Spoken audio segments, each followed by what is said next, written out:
गावचा कारभार करणाऱ्या सरपंच उपसरपंच यांच्या मानधनात दुप्पट वाढ करण्यात आली आहे। सरपंचाला दरमहा 10,000पर्यंत तर उपसरपंचाला 4,000पर्यंत मानधन मिळणार आहे।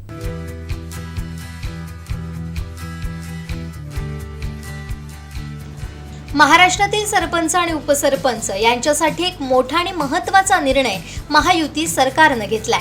त्यांचं मानधन दुपटीने वाढवलंय।